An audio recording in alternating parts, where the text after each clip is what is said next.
no plenário. Quando a gente chega em pontos de confronto entre ambientalistas e agricultores, a gente vê, por exemplo, a senadora Cátia Abreu, que aqui já atestou que 5 milhões de agricultores ficam criminalizados com esse Código Florestal. 90% dos agricultores ficam fora da legalidade. Por outro lado, técnicos, cientistas advertindo que as faixas de proteção dos rios, dessas matas ciliares, deveriam ser mantidas como são hoje em dia, já nos critérios de hoje em dia, com aquelas medições já com as margens em cheia. São sempre pontos que parecem verdades tão de peso, mas tão impossíveis de serem conciliadas, senador. Como é que o senhor vê essas críticas dos cientistas e o alerta dos agricultores? Como é que nós vamos ter que mexer ainda nessa proposta que veio da Câmara? Esses parâmetros e critérios vão ter que mudar? Sem dúvida.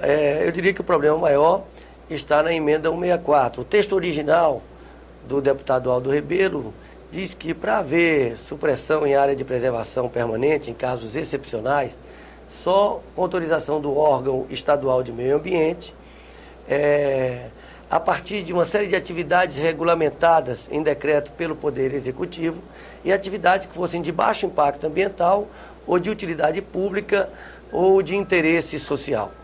A emenda 164, ela ampliou enormemente isso, acabando com o conceito, no meu entendimento, de área de preservação permanente, ao abrir para, além de baixo impacto, utilidade pública e interesse social, para qualquer tipo de atividade agro-silvo-pastoril, além de atividades de turismo rural.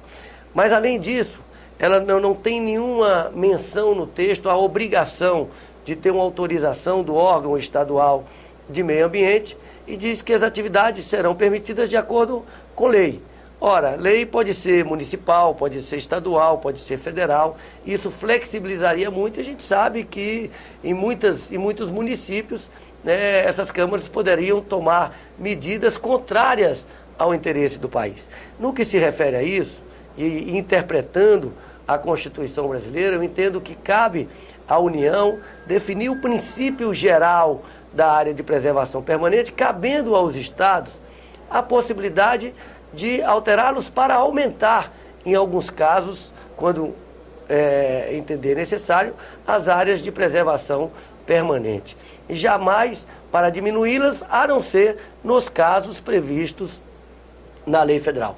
Eu diria que se nós superarmos esse ponto de desentendimento, nós temos tudo para construir entendimento, porque os outros pontos, eu entendo que o calor da discussão, talvez aqueles acordos, tentativas de acordo feito de últimas horas, deixou escapar alguns textos ou passar textos que dão compreensões duvidosas e que podem ser esclarecidos e melhorados na revisão do Senado. Por exemplo, quando o relator Aldo Rebelo define 4 módulos fiscais com a possibilidade de desobrigação de recomposição da reserva legal, não deixa claro que é para as propriedades existentes com 4 módulos fiscais até a data de 22 de julho de 2008. Isso tem que estar previsto no texto, porque senão isso pode ensejar desmembramentos de propriedades, né, para fugir, digamos assim, da obrigação de recompor reserva legal. Uma outra questão que não fica clara no texto é quando permite ao produtor rural fazer a compensação ambiental no mesmo bioma, mas em outro estado, não deixa claro no texto que é só para efeito de regularização de um passivo ambiental. Isso tem que estar muito claro, porque se não fizer isso, o que vai acontecer? Um produtor rural que tem Mata Atlântica em São Paulo, ele pode querer desmatar a Mata Atlântica hoje em São Paulo para compensar num estado como o Piauí, por exemplo, onde o valor das terras é muito mais barato. No artigo 58 tem um texto que diz que quando o órgão ambiental identificar uma irregularidade, um crime, poderá autuar. O termo adequado é deverá autuar. Então, mas são questões que eu tenho convicção que não haverá dificuldade de entendimento em torno delas numa discussão tranquila, desapaixonada.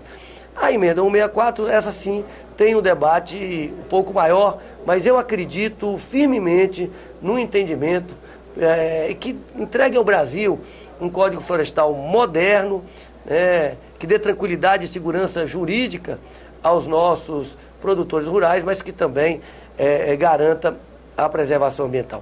Nesse sentido, também é muito importante incluir no Código alguns instrumentos econômicos que incentivem a preservação.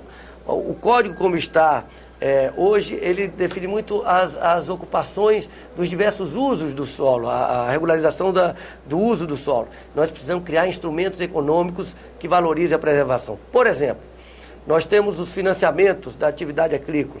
Aquelas propriedades que cumprem reserva legal, que tem a sua área de preservação permanente, tem a reserva legal averbada em cartório, no meu entendimento, ele deveria ter direito a juros mais baixos do que o produtor que não respeitou a lei, que ainda que entre no programa de regularização ambiental, deve ter um tratamento diferenciado. Com certeza. Esse, com certeza, é outro dos pontos que vai suscitar uma discussão calorosa. Senador, eu agradeço sua presença aqui no nosso programa e a você que nos acompanha também, muito obrigada pela atenção. Nós estivemos aqui conversando com o presidente da Comissão de Meio Ambiente do Senado Federal, que está, assim, capitaneando essa discussão sobre a reforma do Código Florestal. Eu sou Tânia Horman, falando para a TV Senado, Rádio Senado e suas conveniadas. Se você quiser entrar em contato conosco, nos ligue 0800 61 22 11 ou entre em contato pela nossa página na internet www.senado.gov.br/TV.